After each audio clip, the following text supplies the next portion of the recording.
Thanks, everybody. Welcome to Build. I'm your host, Ricky Camilleri. Our next guest is an Oscar winner. She's Romy White in the classic Romeo and Michelle's High School Reunion. And now you can see Mira Sorvino as a tough-as-nails CIA investigator in the highly addictive new audience network show, Condor. Let's take a look. You're a mean son of a bitch.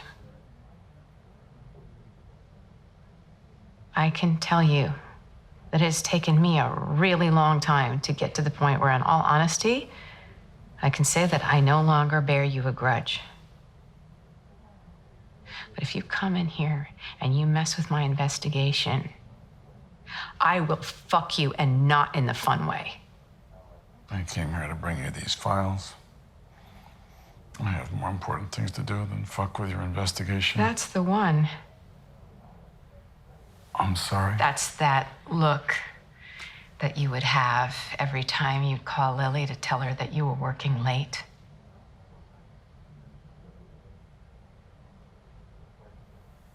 He didn't kill anyone.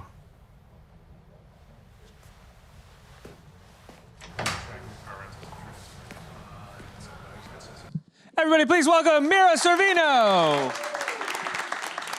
Hey. Hi. And we're joined by a little friend here. Who is this? This is Wiki. Wookie. And Wookie, I believe you told me is about 12 weeks old? Almost, like 11 and a half, yeah. Wow. What made you get Wookie? I mean, outside of being totally adorable. Well, we fell in love with him, and my kids were dying for a French bulldog, and he was so affectionate and kind and adorable when we met him, and that was that. There it is. Very, very cute dog. Let's talk about Condor. I love this show. I was telling you in the green room, I went to watch one episode last night because I've got to watch a lot of stuff all the time, and really one is most what I can dedicate my time to. I watched 4. I could not stop watching it. Every episode ends on a cliffhanger. It's a great central mystery as to what's going to happen with the main character. But you also have these great scenes, as we saw with William Hurt. What was it like working with him? It was very exciting. He's obviously a master actor. I've admired him since I was a teenager, and at first I was very intimidated, and then realized that this was going to be a great back and forth volley. Our characters have a lot of backstory. We had been lovers, and and then he dropped me very suddenly and went back to his wife and changed the course of my entire life and career. He kind of punished me. And so I have all of this raging feeling inside, and I think my character's sort of still in love with him. I don't think he's still in love with me, but so it creates for this very interesting power dynamic and struggle between us throughout the entire series. And struggle for the truth of what happened as well, because if she were to find the truth, it would mean that he is right, and in a lot of ways, she doesn't necessarily want to punish him or anything, but she definitely doesn't want to be on his side of things. Right, she's definitely been established as his adversary by her boss. I mean, she's been installed there to kind of counter his agenda. And that's the interesting thing about the show, is it's all about agendas. Like, everyone has an agenda, everyone thinks they are justified, and they'll do terrible things in the name of their overall plan. And a lot of them think that they are on the side of the angels, and they'll do terrible things to be on God's side. Some of them, it's just purely selfish. But you see how systems can be corrupted by individuals, that we can't trust, in this story, the intelligence agencies to be incorruptible, or, this structure that will survive the individual whims of the people inside of it. We see that history is daily being made by individuals and their agendas and their actions, and that we have to be, I think this is a lesson for our country right now, but we have to be ever vigilant that we don't just assume that the system will survive the machinations of individuals who have other intents.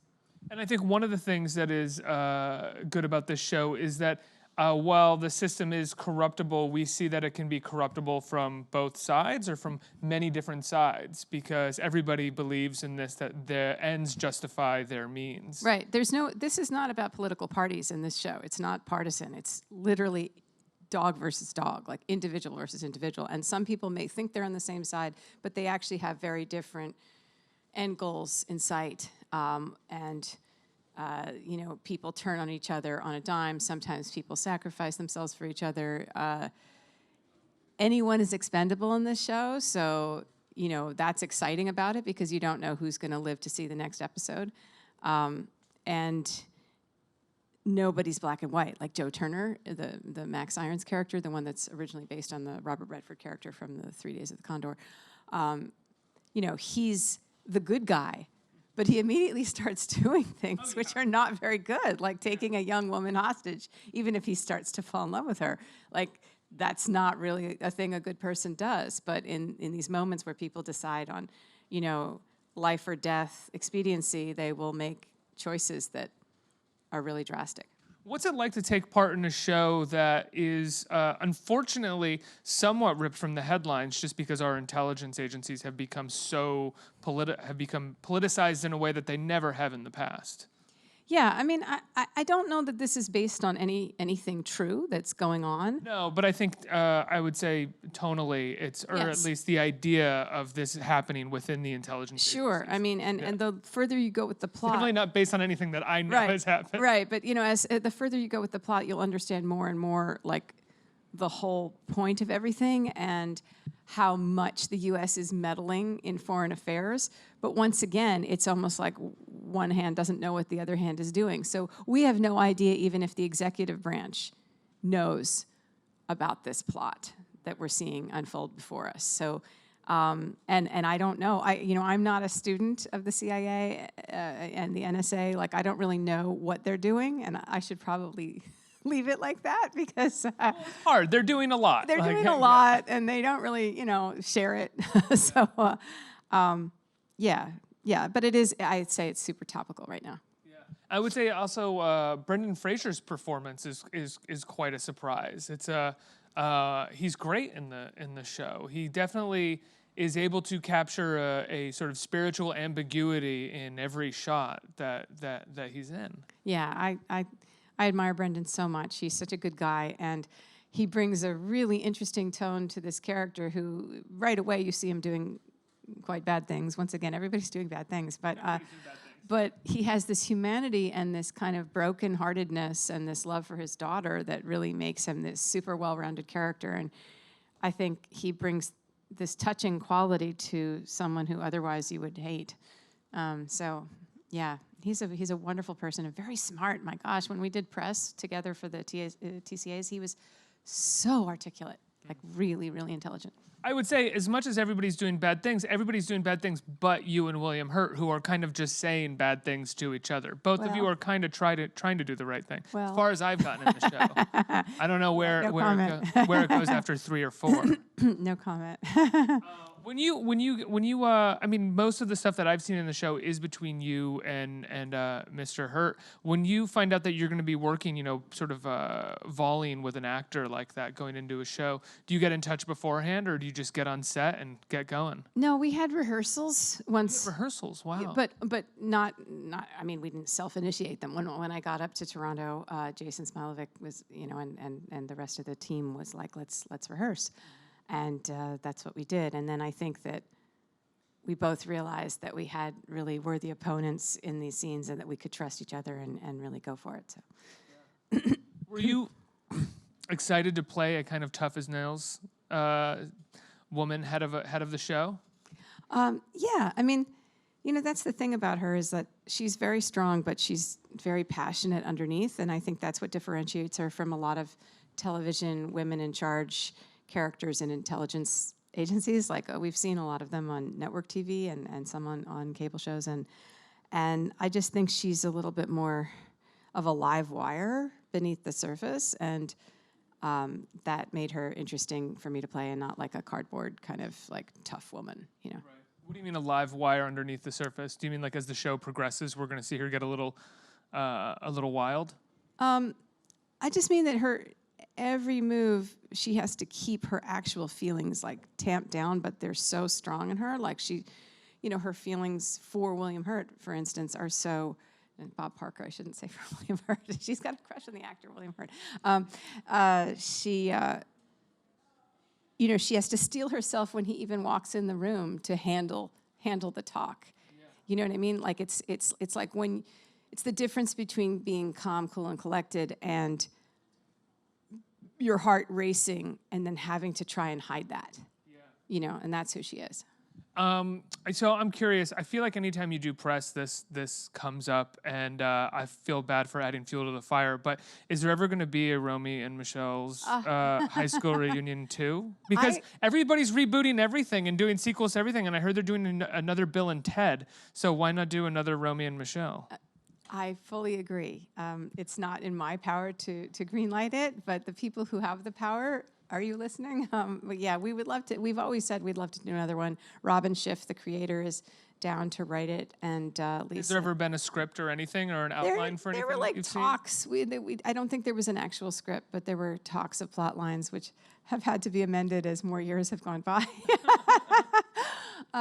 But Lisa, I think would like to do it, per my last conversation with her, and with Robin. Robin definitely. I mean, Robin and I attended this 20th anniversary at Chinaspia in California, where they had like a prom party before they screened 20th anniversary of the show. Yeah, Or of the movie, came excuse me. out 20 years ago last year. Yeah. Right, it was 97 or 97 that it came Yeah. out. Yeah. So who could believe that it's that long ago? But and the kind of response we got from the audience when we walked out on stage, Robin and myself, like, it was crazy. I all of a sudden felt like what it must be to be a rock star, because actors don't get this sort of like crowd adulation unless they're in, I suppose, like Hamilton, you know, where you'd have a live audience and everybody would be screaming for you. When you're in a movie, you don't feel the audience the same way. So we came out on the stage and there was like a 5-minute screaming standing ovation. I mean, there was so much love and energy in the room, and like we were overwhelmed. And so at that point, I think she was like, wow, I really see that there's definitely an audience for this reboot if we did it. Because that makes sense, because when the movie came out, it wasn't necessarily a huge hit right away, was it? You know, it was a modest hit. It was a modest hit. Yeah, it made like, around $40 million. Like, at that time, that wasn't that small, considering that it was, a comedy. And Probably like a $10 million budget or something like that, or maybe. I think it had like a $20 million budget. But at the time, ticket prices weren't nearly as high as they are now. So if you multiplied it today, it would probably be like 100 million or something like that, which for a comedy would be fine, respectable. But its life has really been after the fact. And I think the one reason it didn't have better numbers at the beginning is because it was rated R. And I think that I knew from the beginning that a lot of teenagers would like this movie, but the marketing at the time was aimed towards people who were going to their high school reunions, who were like 30-something. And I was like, no, you don't understand. These characters are so juvenile. Yeah. And because there's enough time spent in high school that teenage girls and guys are going to relate to them too. So we should make this like PG-13 so that everyone can come to it. And one of the things that, I later came to understand is that repeat audiences are often teens. And if they have to go back with their parents for an R-rated movie, it's probably not going to happen. You know what I mean? But it's not like it was a hard R either. No, you could remove a couple things here and there. Right? It was the F-bombs. It was Janine Garofalo's go blank your sister, your sheep, all that stuff. As soon as you use it in a sexual way, that gives you an automatic R, actually. Really? You could say... Yeah. You can say it here. I can? Okay, yeah, well... you can say fuck you, but if you're talking about the act that word describes, that's an automatic R. Or at least it was then. Maybe it's changed. We're such a puritanical country, aren't we? But we can chop off heads, and that's not. We have wild violence as much as we want, but as soon as you refer to the act of lovemaking with the F word, you're banned. That's wild. So what do you? I noticed on your IMDb that you have a number of projects coming up as well outside of Condor. What do you have coming down the pike right now?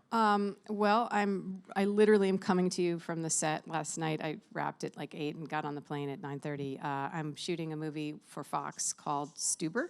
And Stuber, yeah. It's basically like an Uber driver named Stu, played by Kumail Nanjiani, the genius, nice. And Dave Bautista. And it's like a buddy cop action comedy.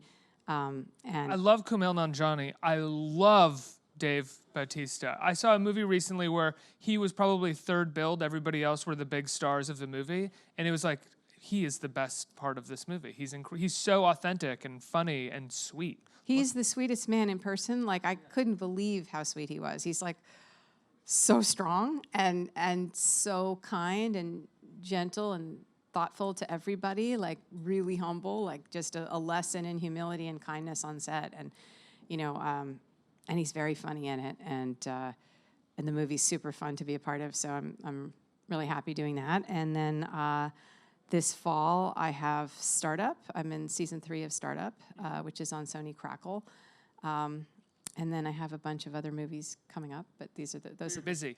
Yeah, You're very busy, and you're also an advocate as well. You said you've been an advocate for against human trafficking for quite some time, and there's been some other stories that have come up that you've become an advocate for as well, right? Yes. Well, I mean, I started in 2004 as a Stop Violence Against Women campaign spokesperson for Amnesty International, and under that umbrella, I discovered the horrible truth about human trafficking and how slavery is alive and well, and it affects 30 million people around the globe, and there's still so much more that has to be done about it. I mean, I think we're reaching a tipping point in terms of people understanding what human trafficking is, but in terms of us making a dent in the crime, that's really lagging very far behind. But this, so much of human trafficking across the globe affects women. They're over primarily 70% right? of the victims are women and girls, and many of them are in sexual exploitation. But even if they're not, if they're labor trafficked, they can also be very exploited because yes. they're vulnerable. They have there's no labor laws surrounding where they work. Yeah. But then, as you mentioned, this fall, all the stuff with Me Too and Time's Up, and I've been an advocate for other people for many years, and this year it became personal, and although that was super difficult, I think it's been a worthwhile thing to be involved in, and I'm very proud and happy to be a part of this movement. So.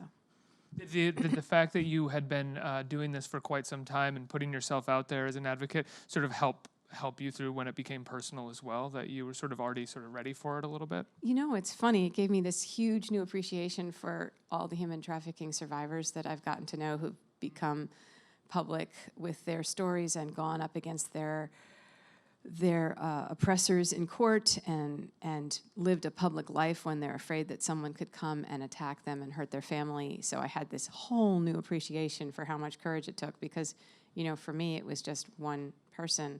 And for them, it was like perhaps a cartel that they were up against, people that had raped them for years. But just even my situation, just the personal side of it, the having to be brave for yourself, was a whole new phenomenon, and actually none of my advocacy prepared me for that. I think what prepared me, what I was prepared for was the public speaking and the writing that came after that. I preferred in the fall just to write about the experience. I didn't want to do any on-camera interviews. I just felt like I wasn't ready, and it was kind of exploitative it just felt sort of salacious, and I just wanted to really get my thoughts clear and write them. So I wrote a couple of op-eds, but since then I've done some public speaking events at the Time's Up thing here in Tribeca. I've raised money for a rape crisis group.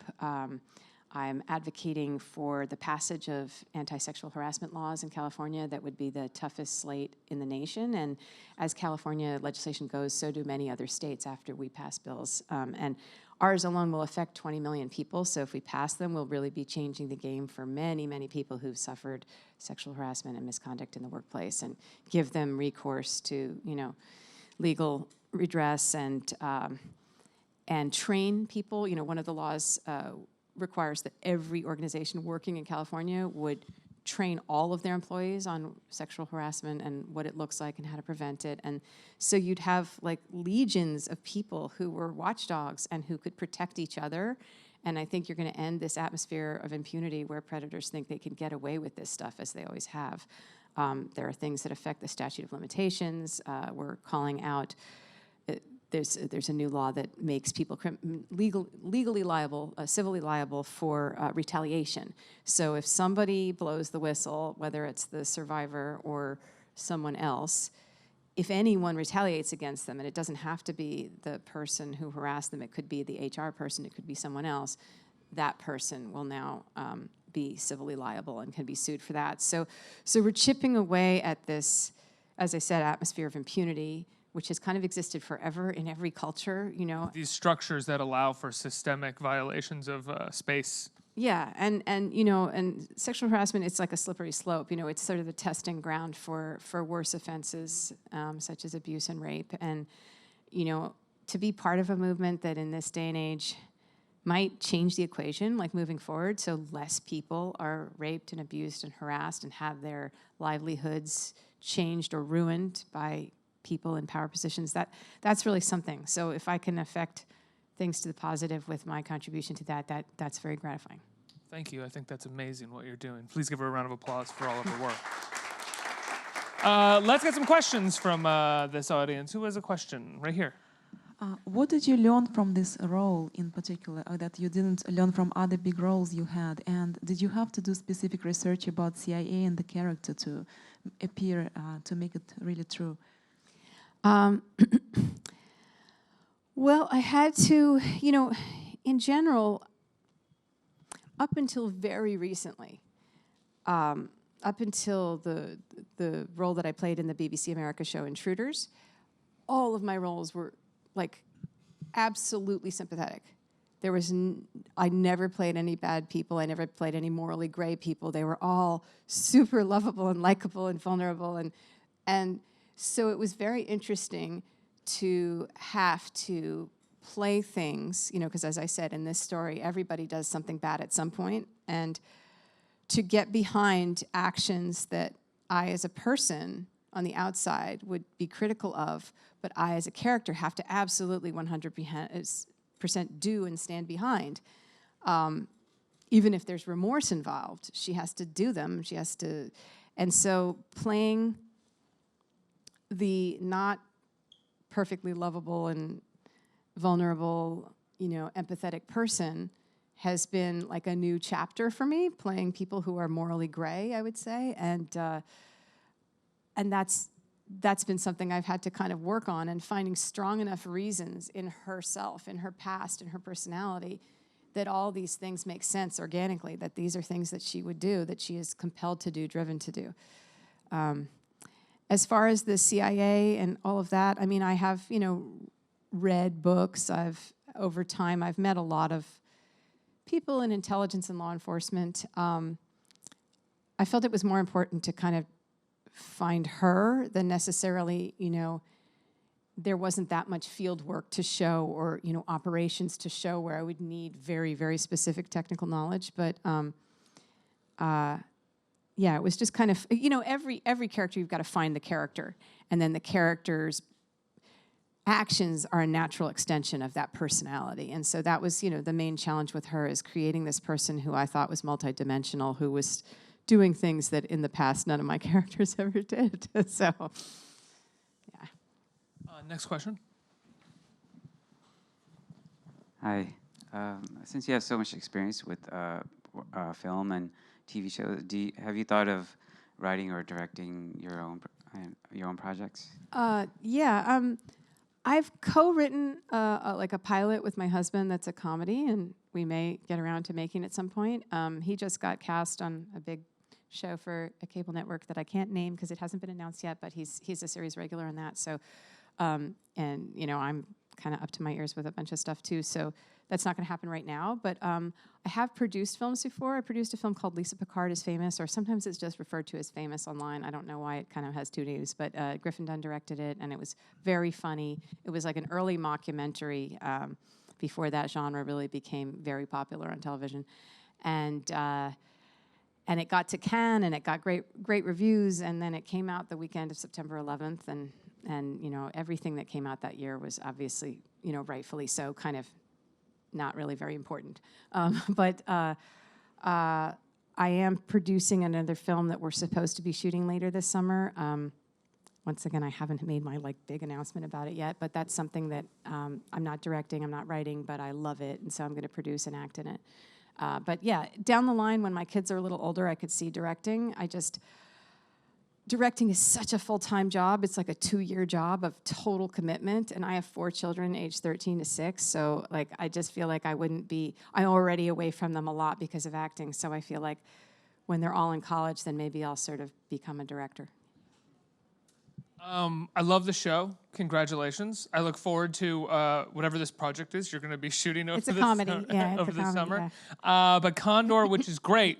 You're going to have a great time watching the show. It's a lot of fun. It premieres tomorrow night at 10 p.m. on the Audience Network, right? Yes. Everybody give... did you want to say something? No. Okay. No, I thought that there was like an app, but I don't know. I don't know if I'm right about Well, that. I've got like Audience Network and DirecTV Now. Maybe it's DirecTV Now. Yeah, They I have, think- or yeah. Channel 239. One of those things Yeah. you can watch this really great show on. Everybody, please give a round of applause for Mira Sorvino and Wookie.